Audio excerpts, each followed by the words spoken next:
I was halfway through changing a deadbolt when the woman across the hall asked me if I could hear scratching inside her wall. At first, I thought she meant mice. That's the kind of thing people say in old apartment buildings. Scratching in the walls, pipes knocking, floorboards settling, somebody's TV humming through plaster thin enough to hold a conversation through. I told her it was probably nothing serious. She stood there in her robe, arms folded tight like she was cold even though it was late August, and the hallway felt like a damp throat. Her name was Renee. Mid-50s maybe. Lived alone in 4B. Smoked on the fire escape. Always said hello. Never said much else. It doesn't sound like mice, she said. I kept working on the lock. I'd moved into 4C 6 weeks earlier after my lease across town fell through. The building was old but cheap, and after the year I'd had, cheap won out over almost everything else. My name's Owen Pike. I was 37, recently divorced, and doing the kind of maintenance work nobody notices unless something breaks. Locks, drywall, broken faucets, loose hinges, garbage disposals. The small failures that keep a building honest. That was most of my life, too. Small failures. Quiet ones. Nothing dramatic. My ex-wife used to say that was my problem. You wait until things rot, she told me once. Then you act surprised when they collapse. She wasn't wrong. Anyway, I looked up at Renee and asked, "What does it sound like?" She thought about it.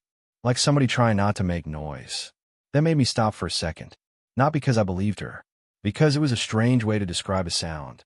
She must have seen something in my face because she added quickly, "I know how that sounds." I gave her a nod that meant I didn't know anything at all. When did it start? 3 nights ago. She glanced back toward her door. Usually around 1. Sometimes later. You call the super? He said it's pipes. And you don't believe him? No. I put the screwdriver down and stood up. The hallway light above us buzzed and flickered. The kind of yellow light that makes everybody look tired and guilty.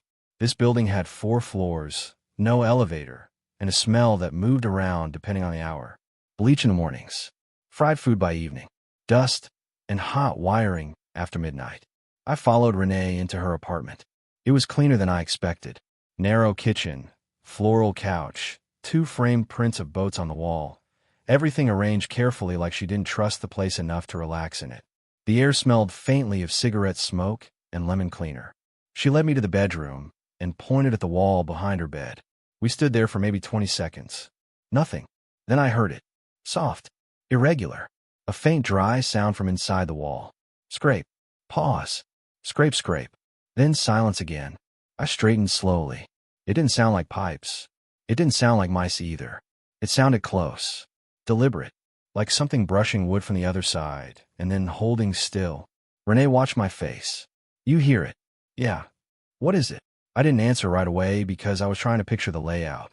Her bedroom wall backed up to the unit next door. 4A. Vacant, as far as I knew. Had been empty since before I moved in. Anybody in that apartment? I asked. She shook her head. Not unless they moved in without a truck. Another scrape. This one lower. I stepped closer to the wall and knocked on it with my knuckles. The sound stopped immediately. Renee and I looked at each other. Then, from somewhere inside the wall, came one soft knockback. Not loud. Not accidental. 3 small taps. My skin went tight across my shoulders. Renee took 1 step away from the bed. You heard that? Yes. Oh God. Don't do that yet, I said, though I was already doing it myself. I crossed the bedroom, checked the window, looked out into the alley. Nothing below but trash bins and a rusted bike frame, missing both wheels. When I came back, Renee was standing in the doorway with her hand over her mouth. What do we do? The practical answer was call the police. But practical answers always arrive a little late when something feels wrong in a way your brain hasn't aimed yet. Let me check for a first, I said. With what? My key. You have a key to all the units. Maintenance does. She stared at the wall. Don't leave me in here. I nodded. Then come with me. The hallway felt narrower when we stepped back into it. I don't know why. Same peeling paint. Same worn runner carpet. Same weak light. But now I was noticing things I hadn't noticed before. A draft where there shouldn't have been one. The silence from the other apartments. The way the door to 4, it looked exactly like every other door and still seemed off somehow. I unlocked it. The door stuck halfway, then gave with a long groan. The smell hit first. Not rot. Not exactly. Stale air. Wet plaster. Something shut up too long. I reached inside for the switch, but nothing happened. Power's off, I said. Renee stayed behind me. Can we maybe not do this? I pulled out my phone and turned on the flashlight. The beam cut across an empty living room. No furniture. No curtains. Dust thick enough to show old footprints near the windows, but none near the door. That was the first thing I noticed. The second thing was that the apartment wasn't actually as empty as it should have been. There was a folding chair in the far corner, facing the wall. Just one. Metal frame. Brown seat. Open. As if someone had been sitting there for a long time, looking at nothing. Renee saw it too. Was that here before? No. You sure? No. Which was the truth? I'd never been inside 4A. But I knew the chair shouldn't have felt like a surprise if it belonged there. I swept the light slowly across the room. Kitchen opening to the left. Short hall to the bedroom and bath. Dust on every surface, but not evenly. Somebody had been moving through here. Recently. I could see in the floor. The old dust lay flat in some places and disturbed in others, like someone had taken care where they stepped but not enough. Stay behind me, I said. Renee let out a breath that sounded halfway to a prayer. I moved down the hall. The bathroom was empty except for a stained tub and a medicine cabinet hanging crooked from a wall. Then the bedroom. The beam landed on stripped flooring, bare walls, and one section of drywall that looked newer than the rest. Fresh enough to show a different shade. A patch job. Wide. Vertical. Running from knee height almost to the ceiling. And from the other side of that wall came another scrape. Renee made a broken sound behind me. I stepped closer and held the flashlight steady. The patch section bulged very slightly near the middle. Not much. Just enough to notice once you were already looking. Then it moved. Outward. A pressure from behind. My body locked up before my mind caught up. 1 second nothing. The next second the drywall flexed toward me like somebody had leaned a shoulder into it from inside the wall cavity. I stepped back fast, pulling Renee with me. The wall went still again. Then came the 3 taps. Soft. Patient. Like before. Renee started crying quietly. Call the police, she said. Please call the police. I was already reaching for my phone when something else caught my eye near the floor. At the base of the patched drywall, almost hidden in the dim edge of my flashlight, was a narrow metal vent cover screwed into the wall. Painted over badly. Old. Too low and too small to matter in a normal room. But the screws had fresh marks on them. Someone had removed that cover recently. I crouched down before I could talk myself out of it. Owen, Renee whispered sharply. What are you doing? I didn't answer. My pulse had picked up in that steady, ugly way it does when fear stops being loud and becomes work. I touched one screw with my thumb. Loose. Not loose from age. Loose from a hand. I pulled my multi-tool from my pocket and started turning it. Renee grabbed my shoulder. No. Somebody's in there. That's exactly why you shouldn't. A voice came through the wall. So faint I almost thought it was air at first. Then I heard it clearly. A man's voice. Hoarse. Dry. Barely there. Don't. Renee stumbled back into the hallway. I stayed crouched, staring at the vent. Can you hear me? I asked. Silence. Then, after a few seconds, yes. The word was so thin it barely sounded human. My mouth went dry. Who are you? No answer. What's your name? Another pause. Then, please. I unscrewed the vent the rest of the way and pulled it free. A black opening looked back at me, narrower than I expected. The smell coming from inside was warmer than the room, stale and sour. I lowered the flashlight. At first all I saw was darkness and wood framing. Then an eye. A man's eye, open wide in the beam. Set back in shadow between studs. Watching me.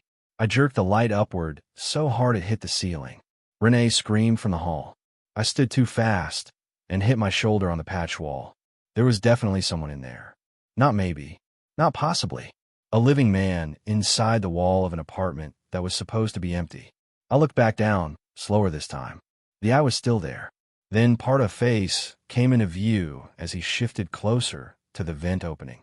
White male. Maybe 40s. Hollow cheeks.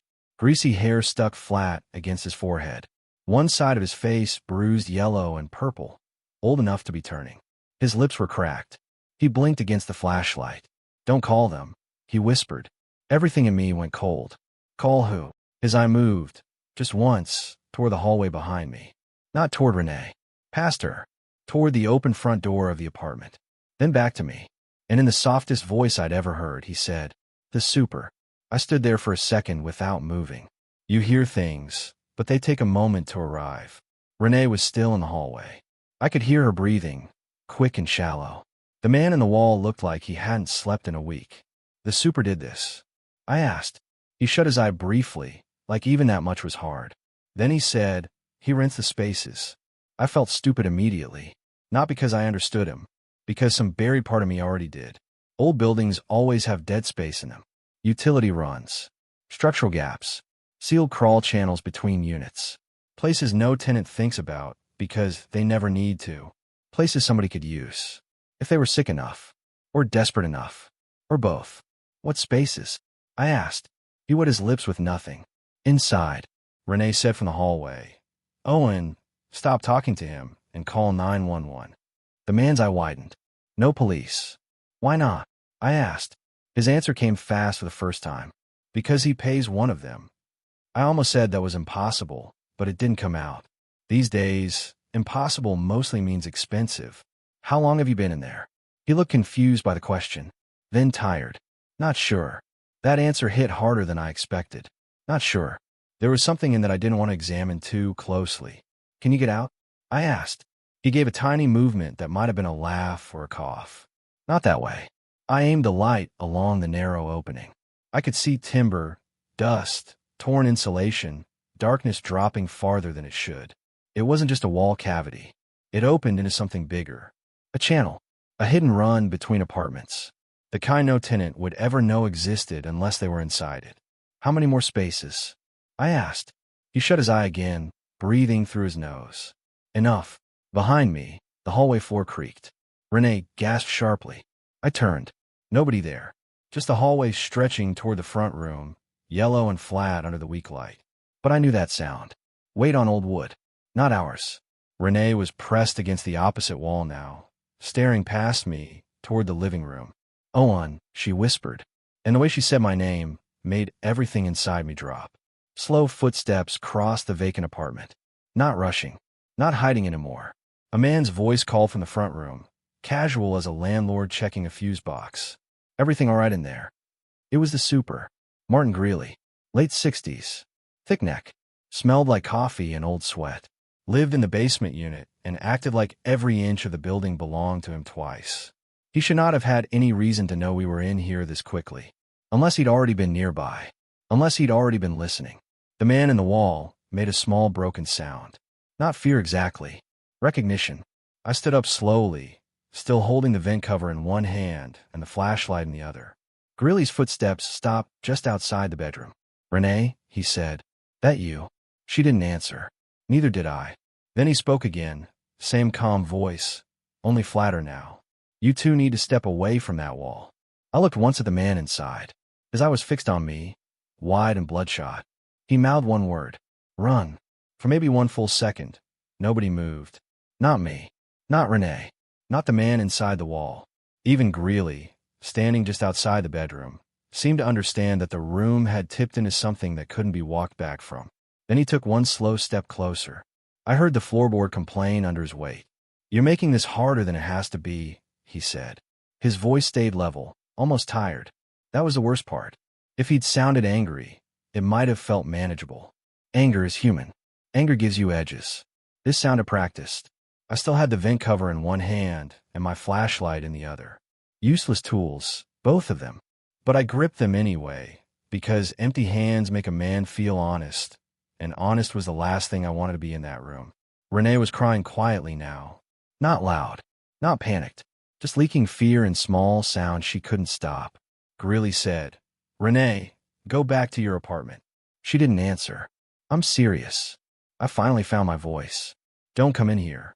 He gave a short breath through his nose, almost like disappointment. Owen, he said, you don't understand what you've found. I glanced once toward the opening in the wall. The man inside was barely visible now, except for one eye and part of his cheek.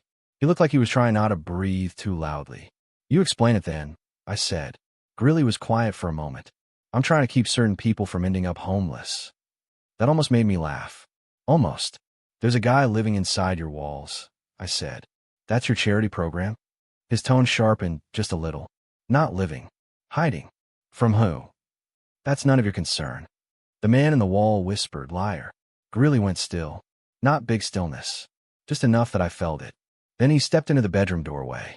He looked different than he usually did downstairs, with a ring of keys and a clogged coffee mug in his hand. Without the basement office behind him, without his routine, he just looked like what he was: broad, heavy, and built for taking up more room than anybody wanted to give him.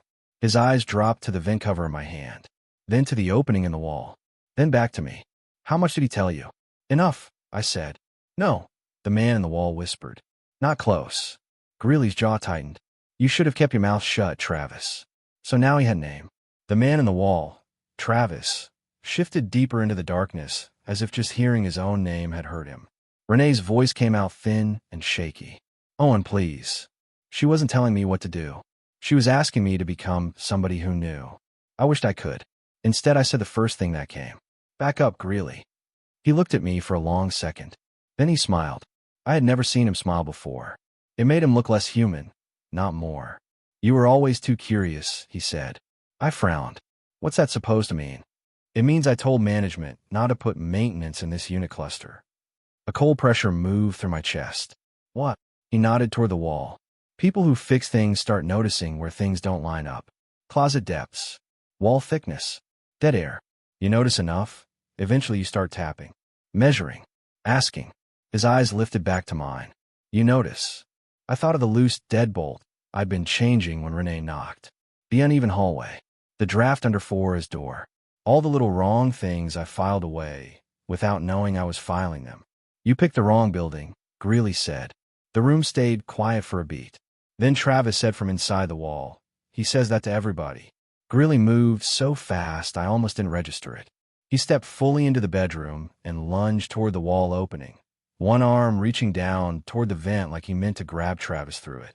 I reacted before I thought. I swung the metal vent cover hard into the side of his head. Not clean, not dramatic, more of a panicked side hit than a real strike.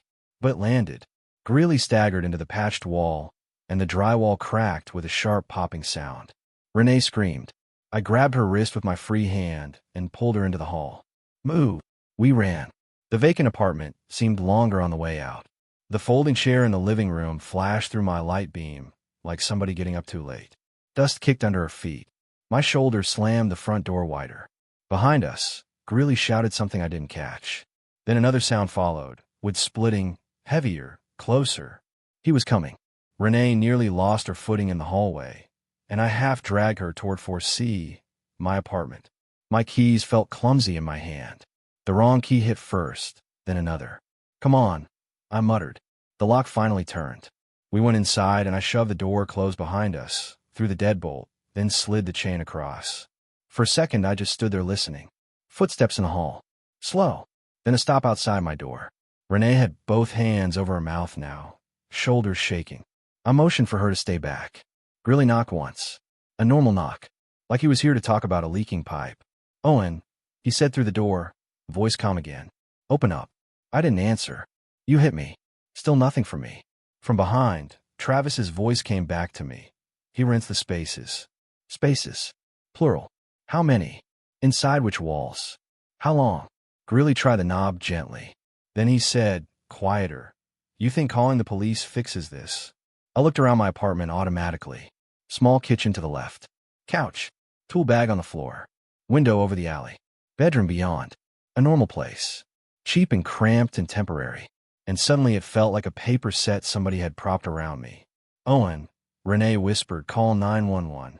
I nodded and pulled out my phone. No signal. For a second, I thought my hand was shaking too hard to read the screen. Then I lifted it higher. Still nothing. One bar flickered, then vanished. Greeley spoke through the door, as if he knew exactly what I was seeing. Service drops on this floor at night, he said. Old wiring. Metal mesh in the plaster. I put in requests. I hated the part of me that believed he probably had.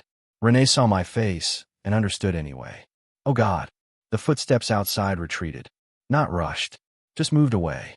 I stayed there another few seconds, waiting for them to come back. They didn't. I looked at Renee. You have your phone? She fumbled it out of her robe pocket. Same thing. No signal. Of course. Landline. I asked. She just stared at me. Nobody had landlines anymore. I crossed to the kitchen window and looked down into the alley. Empty. Wet brick. Trash bins. The rusted bike frame. And something else. A narrow metal door set into the alley wall below, half hidden behind dumpsters, painted the same color as the brick. I never really looked at it before. Probably had 100 times without seeing it. A service access, maybe, or one of Greeley's spaces. Can we leave? Renee asked. Not by the hall. Then how? I kept staring out the window. The fire escape ran down the back of the building, old steel bolted into tired brick. It shook in the wind on bad days. I'd smoked on it twice since moving in, both times telling myself I should never trust it with real weight. It was starting to look like real weight might not ask permission. We go out the back, I said. Renee looked toward the kitchen window and shook her head immediately. I can't climb that. You can if staying means Greeley comes back with whatever he keeps for people who open walls. That got through to her. I moved fast then. Grabbed my tool bag. Flashlight, gloves, multi-tool, a short pry bar, tape measure, utility knife. Instinct. Men take what they think they understand. As I crossed the living room, I noticed something on the floor near the front door.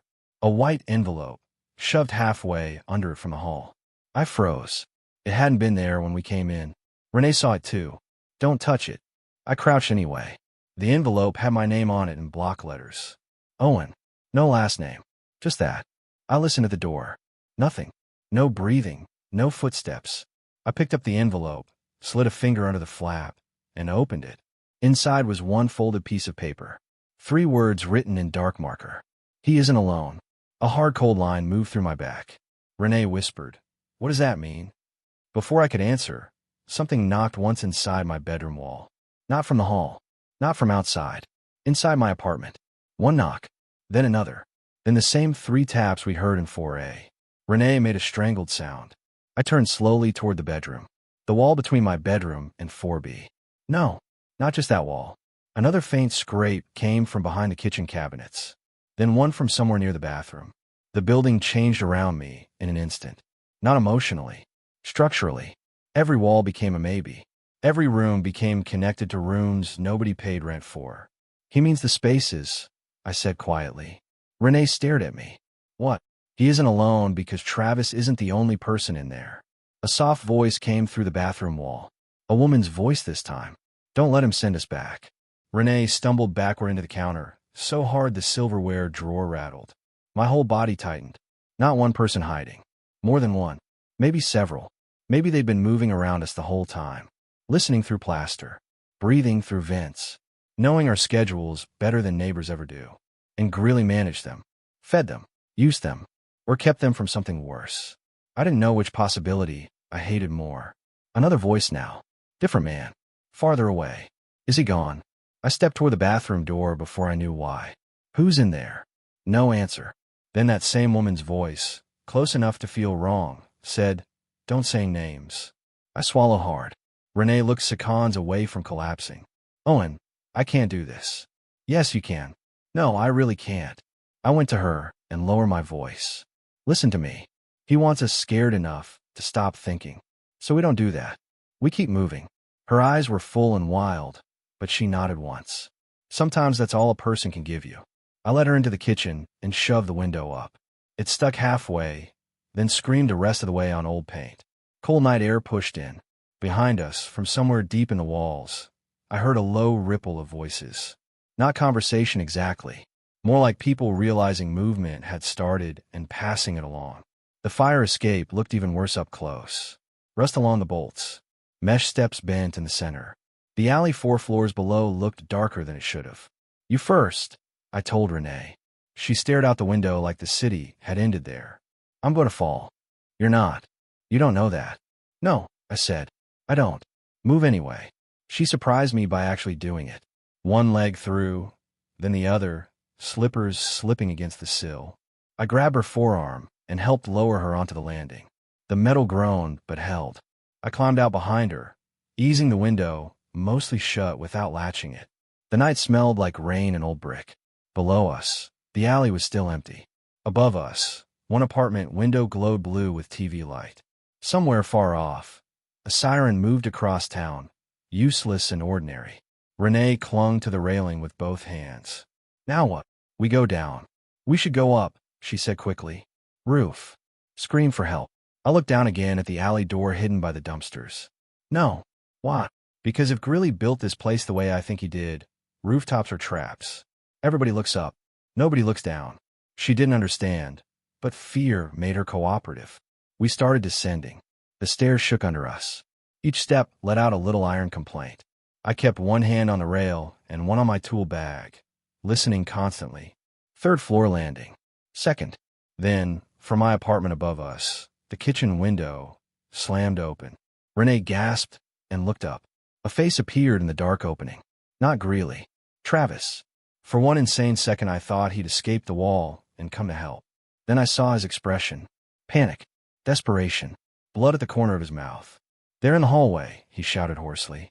Don't go to the alley door. And then another hand seized him from behind. His face vanished violently back into the darkness. The window banged against the frame. Renee screamed. I started moving down fast, almost dragging her now. Above us, muffled struggle. A man shouting. Then a sound that cut through everything. One human scream, short and raw, stopped in the middle like a cord pulled from a socket. Renee nearly froze on the landing. Keep moving. We hit the first floor platform hard. The final set of stairs dropped into the alley, but before we reached it, headlights swept across the brick mouth at the far end. A van. White. No logos. It rolled in slowly and stopped across the exit, blocking the alley completely. Driver's door opened. Greeley stepped out, one hand pressed to the side of his head where I'd hit him. He looked up at us on the fire escape and spoke in the same tired, controlled voice he used for late rent notices and boiler complaints. You should have stayed in your apartment. I pulled Renee behind me without thinking. The van side door slid open. Inside, in the dim light, I could see two men sitting motionless on the benches. Waiting. Not tied up. Not rescued. Waiting like they knew exactly why they were there. And from somewhere behind us, inside the building walls at our backs, came 3 slow taps. Right behind the brick. As if someone was keeping pace with us from the inside. For one second, I thought about jumping. Not because it was smart. Because fear makes your body reach for simple math. Distance. Impact. Maybe pain. Maybe escape. We were on the first floor landing of a rusted fire escape. Renee behind me. Greeley below in the alley with a white van blocking the exit. 2 silent men inside. And something moving through the walls of the building at our backs like the building itself had learned how to breathe. The 3 taps came again. Right behind the brick. Slow. Measured. Keeping pace with us from the inside. Greeley looked up and saw the moment I understood that part. That was the worst thing you could have figured out, he said. Blood had dried along his temple from where I hit him with the vent cover. It didn't seem to bother him much. What is this? I shouted down at him. What are you doing with these people? He gave me the kind of look men reserve for broken machinery. Managing a situation the city decided not to manage. That's not an answer. It's the only one you're getting. Renee clutched the back of my coat. Her voice was thin with cold and panic. Owen. I didn't turn around. I know. The van idled softly. Exhaust moved white through the alley light. One of the men inside leaned forward just enough for his face to catch the glow from the dashboard. Hollow eyes. Bruised jaw. Not restrained. Not free either. Greeley followed my gaze. You think I kidnapped them, he said. You think that's the easy version because it lets you keep the world shaped the way you like. You put a man inside a wall. He asked for the wall. That landed harder than I wanted it to. Behind me, from somewhere inside the brick, came a faint voice. Male. Young. Don't listen to him. Greeley's jaw flexed. Then another voice, farther down in the wall run. He sells us time. Renee made a broken sound. What does that even mean? Nobody answered her. I looked at the alley exit, then the fire escape stairs, then the building wall. Old instincts, practical ones. Weight, angle, weak points. I still had my tool bag slung over one shoulder. Inside it, pry bar, multi-tool, utility knife, flashlight, tape measure, work gloves. Not much. But sometimes not much is enough if the other man thinks fear has already done the heavy lifting. Get in the van, Greeley said. Both of you. We'll talk someplace warmer. No, Renee whispered. Greeley looked up at her, not unkindly. That was the part that made him worse. Renee, you here scratching for 3 nights, and now suddenly you want truth. Truth costs more than rent in this building. Go to hell, she said. A tiny smile crossed his face. That's generally where the unpaid end up. That did it. Not because it was clever, because it confirmed the part of him that enjoyed this. Not the hiding, not the managing, the leverage. I lowered my voice without taking my eyes off him. Renee, when I move, go back up 2 flights. What? Do it. I can't leave you. You can. And you will. I said move. Something in my tone must have convinced her, because her fingers loosened on my coat. Grilly noticed it too. You're thinking too late, he said. Then he took 1 step toward the base of the stairs. I pulled the flashlight from my bag, clicked it on, and hit him straight in the eyes. At the same time, I kicked the rusted lower railing with everything I had. Old metal screams before it fails. This one did both. The side brace snapped loose from the brick with a sharp crack and dropped hard across the bottom run of steps. Not enough to collapse the whole fire escape. Just enough to turn it into a twisting mess of iron between us and him. Greeley threw an arm up against the light and stumbled back, swearing. Now, Renee ran upward. I followed, 2 steps behind her, the whole structure shaking under us. The men in the van moved at last. Side doors slammed wider. One got out, then the other. Both looked wrong in the same way Travis had looked wrong. Like men who hadn't slept, hadn't healed, and hadn't decided whether Greeley was a captor or the last door still open. Stop them, Greeley barked. But neither man rushed the stairs. They stopped in the alley and looked up at us with the hesitation of men waiting to see who the real danger was. That hesitation bought me exactly what I needed. 2nd floor landing. Then 3rd. The kitchen window to my apartment still hung open above, black and empty now. Travis was gone. Or taken. Or dead. I didn't let myself pick one. Where are we going? Renee gasped. 4A. She almost stumbled. Are you insane? Probably. Move. We reached the 4th floor landing. I shoved open the fire door from the outside and got us back into the hall. The corridor looked the same as it had 20 minutes earlier. That was the worst part. Same weak yellow light. Same runner carpet. Same peeling paint. But now every wall felt occupied. I could hear them clearly up here. Soft movement inside plaster. Quick breath behind lath. The faint transfer of voices through hidden channels. Lives running parallel to ours inches away. We rushed into 4A and I slammed the door behind us. Renee bent over, hands on knees, trying not to cry and vomit at the same time. Owen, why here? Because this is the only place I've seen the structure open. I went straight to the bedroom. The patch wall was cracked now from where Grilly hit it. A jagged line ran from waist height almost to the vent opening. Good. I dropped the bag, yanked out the pry bar, and jammed it into the split. What are you doing? Making the wall honest. I pulled hard. Drywall tore with a brittle rip. Dust burst out. A section gave way, opening the cavity wider. Warm, stale air rolled over us. Behind a broken panel was not a normal wall space. It was a narrow corridor, maybe 2.5 feet wide, reinforced in places with old studs, widened in others where somebody had cut through fire blocks and support gaps over years. Electrical wires rerouted badly. Vent branches. A path. A hidden interior of the building. Renee stared into it, horrified. Oh my God. From deeper in the passage, someone whispered, "Turn off the hallway light." I froze. A face emerged halfway from the darkness. Not Travis. The woman whose voice I'd heard before. 40s maybe. Black hair cut short with a knife or bad scissors. One eye swollen. She wore layers of mismatched clothes like she expected cold year-round. She looked at me, then at Renee. If he gets upstairs, he'll look through the cracks first. You live in there? Renee asked. The woman gave a flat shrug. Sometimes. What is this place? A map, she said. And a grave if you stay still too long. That was enough for me. How many exits? The woman studied me, as if deciding whether I was stupid or usable. 3 if you're small. 2 if you panic. 1 if he's already at the boiler door. Street access. Yes. Where? She pointed deeper into the passage. Laundry chute shaft. Basement utility room. Then coal hatch. I nodded once. Behind us, from the hallway, came a heavy impact against the apartment door. Greeley had made it upstairs. Renee flinched hard. The woman in the wall didn't. He won't shoot, she said. How do you know? Too loud. Another hit shook the door. I grabbed the flashlight and looked back into the corridor. Narrow, Filthy, barely human. But it was movement. Can she fit? I asked, nodding to Renee. The woman looked at her once. If fear scrapes enough off. Not comforting, but probably true. The door took another hit. Would crack near the frame. Go, I said. The woman backed into the passage. I helped Renee climb through the torn opening first. She made a choking sound at the dust and closeness, but once she got one knee in, the rest of her followed. I went after her, dragging the tool bag behind me. Just before I pulled the broken drywall roughly back into place, I heard Greeley's voice from the other side of the apartment. Owen, he called, almost conversational. Think carefully. They're safer with me than with what's outside. That sentence lodged somewhere ugly in me, because for the first time, I believed he might think it was true.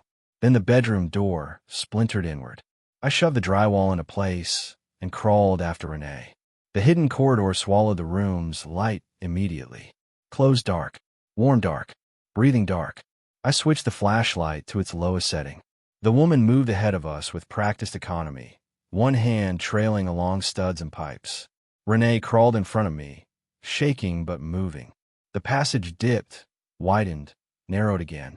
Once we crossed behind what had to be another tenant's bathroom wall, because I heard a toilet flush inches from my ear. Another turn took us through a section lined with old newspaper insulation, blackened by time.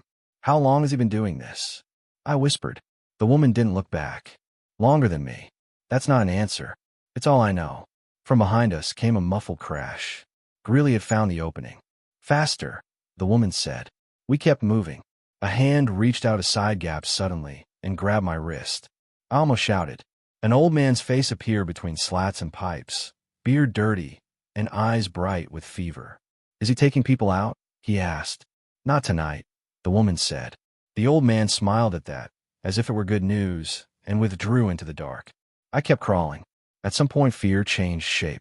At first, it had been sharp and immediate. The super, the wall, the van. Now it became something broader and sadder. There were people in here. Not one. Not two. A hidden population threaded through dead spaces of an old building while the city above them paid rent, filed complaints, microwave dinners, watched television, and never thought about what moved 6 inches beyond the plaster. Ahead, the passage dropped steeply around a rusted chute. Feet first, the woman said. Slow. Renee looked back at me, face gray in the flashlight glow. I can't. Yes, you can, I said again. And again, somehow she did. We lowered ourselves down the chute shaft one bracket at a time, until we reached a concrete room that smelled like detergent, mildew, and old coal dust. Basement utility. Pipes overhead. Dead washer hookups. A rusted furnace tank, long disconnected. And one steel hatch low in the wall behind stacked paint cans. The woman crossed to it and started dragging the cans aside. From above us, through the shaft, came distant movement. Greeley was still following. Help me, she said. I joined her, shoving the cans away. The hatch had been sealed once, then reopened. New scratches around the latch. Fresh use. I pulled a pry bar and wedged it in. The metal resisted, then gave. Cold outside air rushed through the seam. The woman pulled the hatch open just enough to reveal the alley beyond, a narrow cutout behind the building, almost invisible from the street. Freedom. Maybe. Renee crawled toward it first, then stopped. What about the others? She asked. The woman's face changed at that. Not much. Just enough. There are always others. Above us, Greeley's voice echoed down the shaft. If you go out there, they'll find you without me. I looked up into the darkness. You mean the police you pay? I shouted. No, he called back. I mean the people I've been hiding them from. Silence followed that. Heavy silence. The kind truth makes when it arrives too late to be useful. The woman beside me went still. You knew that, I said to her. She didn't answer. Renee looked from me to the hatch to the shaft. What does he mean? The woman finally spoke, very quietly. It means the first place I hid wasn't inside this building. My grip tightened on the pry bar. And the people outside. She met my eyes. Some come back for debts. Some come back for bodies. He keeps the door closed. For a price. That was the whole building then. Not rescue. Not prison. Not shelter. A toll road built out of fear. Footsteps started down the chute braces above. Greeley coming. Or somebody else. I made the choice because somebody had to. Renee out. She shook her head. Not without them. There isn't time for all of them. There has to be. There wasn't. And the worst thing in the world is knowing that cleanly. The woman looked toward the shaft, then back at the hatch, then at me.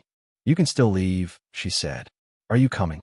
She looked up once more, toward the hidden building above us. All those spaces, all those voices. Then she said, tonight, yes. That answer broke something open. Not in me. In the room. Because from beyond the utility walls came knocking. Not one place. Everywhere. Pipes. Plaster. Metal housings. 3 taps. Then more. Then dozens.